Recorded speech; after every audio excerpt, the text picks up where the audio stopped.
안녕하세요 여러분, 반갑습니다. 자, 오늘은 이 삶의 흐름의 우주 근원의 내맡김에 대해서 이야기해 보겠습니다. 네, 제가 오늘 치과 치료로 여기 지금 마취를 해서 조금 발음이 셀 수 있는 점 미리 양해의 말씀을 드리겠습니다. 자, 여러분이 좋아하시는 영성가 에크하르트 톨레님은 내맡김에 대해서 이렇게 이야기를 하십니다. 내맡김은 당신의 존재를 우주 근원 에너지에 연결시켜주고, 당신의 행위에 그 존재가 주입되면 생명 에너지가 활기를 띠고 당신을 지금 속으로 더 깊이 데려갑니다.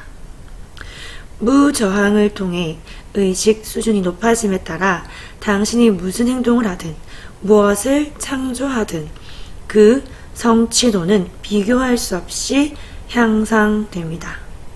열매가 저절로 열릴 뿐 아니라 그 질 또한 뛰어납니다. 이것을 우리는 행함이 없는 행함이라 부를 수 있는 것입니다.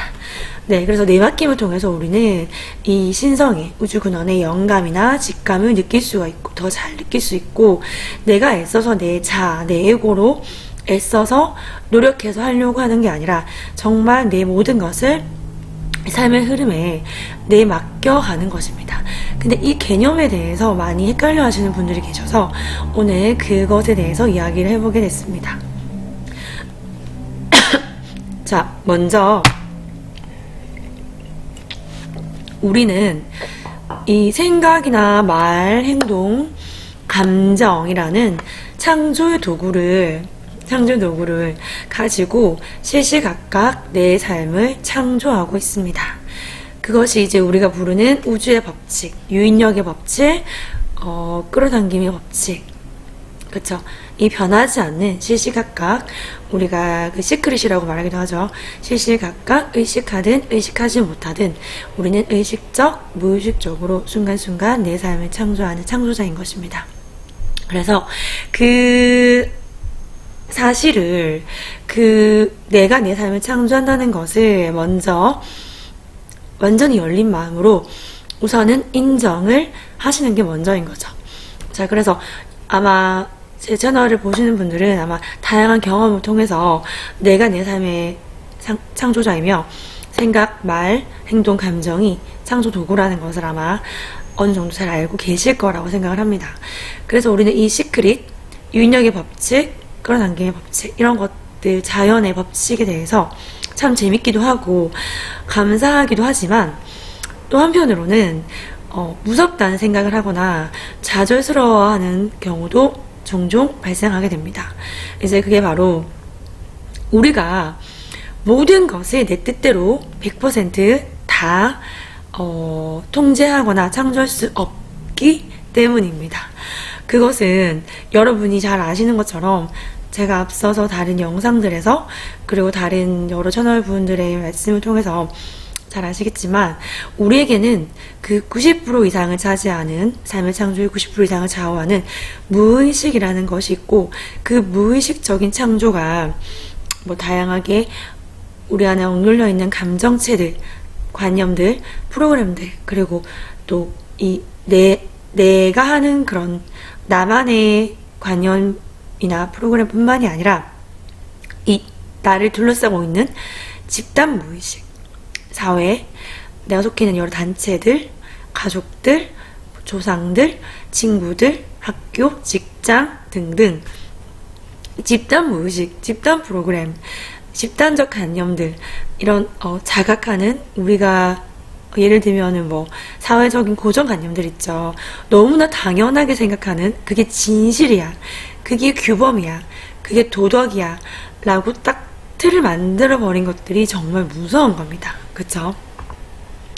그래서 이러한 것들이 내가 아무리 내 삶의 창조자이고 내가 정화를 해서 내 무의식을 조금씩 바꾸고 내가 원하는 삶을 살아가기 위해서 나를 계속 정화하고 치유하고 상상하고 확언을 하고 이렇게 시크릿 끌어당김의 법칙을 잘 알고 이용을 하지만 어느 정도 한계점에 부딪히게 되는 거죠.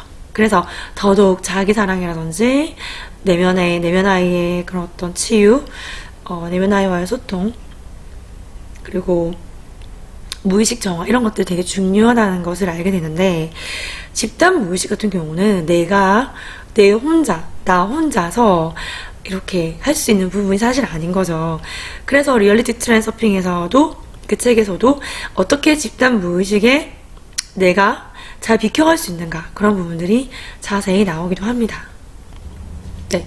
그래서 예를 들면 내가 어떤 사건이나 경험에 의해서, 또는 뭐 대인관계 등등에 의해서 내 삶에 일어나는 그런 모든 일들에 대한 내 반응이, 내가 잠들어 있는, 여기 또순이처럼 강아지처럼 잠들어 있는, 실제적인 잠이 아니라 내 의식이 잠들어 있는, 깨어있지 못한 상태라면 우리는 그냥 무의식적으로 반응을 해버리는 거죠.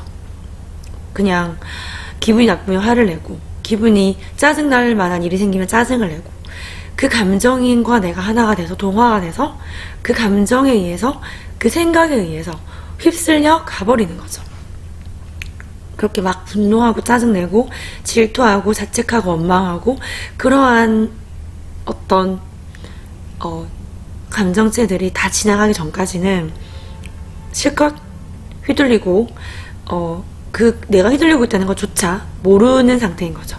그래서 그게 이제 잠들어 있는 상태인 거고, 깨어있는 상태에서는 우리가 그것을 지켜보고 알아차리고, 내가 그 감정을 느껴주더라도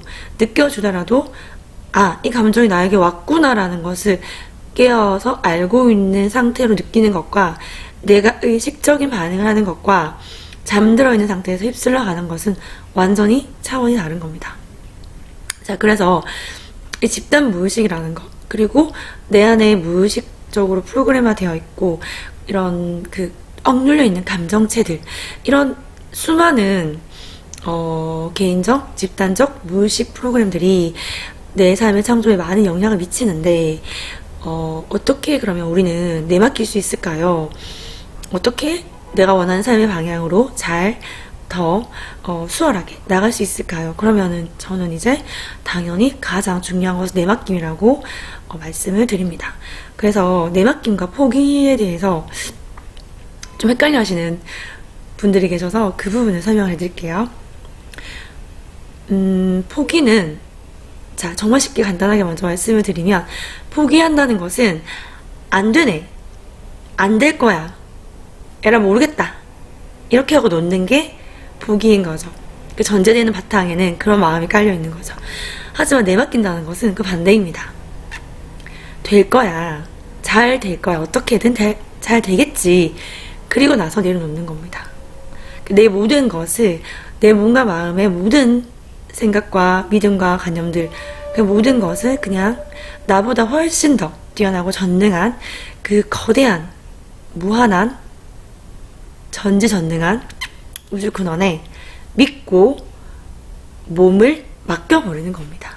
그래서 인생의 그 밀물과 썰물, 음과 양, 기쁨과 슬픔, 사랑과 미움, 그럼 양극이 다 있지만 좋고 나쁘고를 구별하지 않고 판단하지 않는, 그냥 있는 그대로 모든 것을 다 사랑으로 껴안아주는 온 우주에 나의 에고의 관념마저도 다 버리는 겁니다. 그래서 그렇게 하기 위해서는 우리가 항상 에고의 의심과 저항이 올라오게 되어 있죠. 그래서 이거를 어떻게 하면 잘 믿음으로 승화시킬 수가 있을까, 하나 꿀팁을 드릴게요. 이거를 아셔야 합니다. 나에게 오는 일은 좋은 일이라고 우리가 이름을 붙이는 일이든 행운이야, 불운이야, 좋지 않아, 재수가 없었어, 힘든 일이야, 고통스러운 일이야, 재수 없는 일이야, 이렇게 이름을 붙이든 그것은 모두 다 인간 에고의 판단에 의한 기준이라는 겁니다.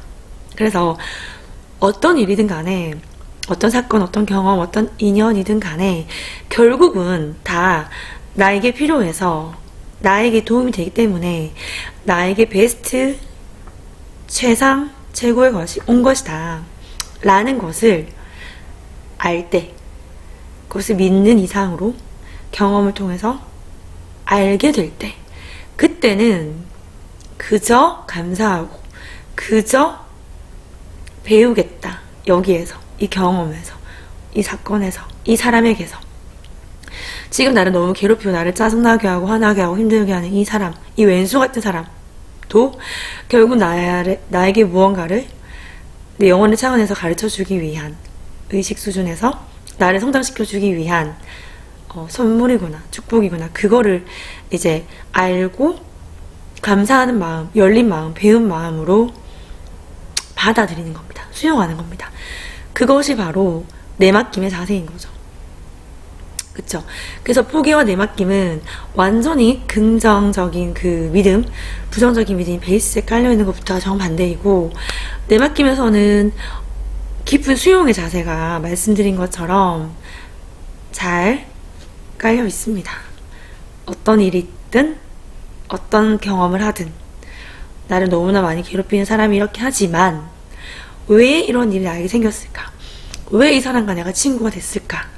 왜 내가 이런 인연을 만났을까? 왜 내 가족은 나에게 이렇게 할까? 왜 아침에 교통사고가 났을까? 모든 것에 성장과 감사의 기회가 들어있는 겁니다. 네. 그래서 오늘은 내맡김에 대해서 짧은 말씀을 나눠보았습니다. 네, 여기 치과 치료로 많이 발음이 어눌했을 건데 이해하고 들어주셔서 감사합니다. 도움 되셨다면 좋아요, 나는 구독해 주시고 이제 올해가 거의 2달 정도 남았습니다. 그래서 우리가 이 시간이라는 과거, 현재, 미래 시간이라는 일직선상의 흐름에 완전히 빠져서 시간의 환상에 젖어서 살 때에는 연말이 되면 사람들이 우울해하고 새해가 되면 걱정을 하고 나이가 먹어가는데 내가 뭔가 해놓은 게 없는 것 같고 발전이 없는 것 같고 이런 이야기들을 많이 하십니다. 하지만 정말 실제하는 것은 지금 이 순간뿐이라는 거. 우리가 지구에서는 우리 육체의 몸의 눈은 3차원만 인식을 할 수 있기 때문에 너무나 보이는 것이 생생하고 내가 내 몸을 봤을 때 자라고 늙고 이런 것들이 물질적 차원, 현상적 차원에서 너무 실제인 거죠. 그래서 흐르는 세월이 시간이 야속하시기도 하시겠지만 오직 유일한 실제는 지금 이 순간뿐입니다. 지금의 순간이 내 삶을 계속 창조해 가고 있습니다. 네, 여러분 함께 성장 감사드립니다.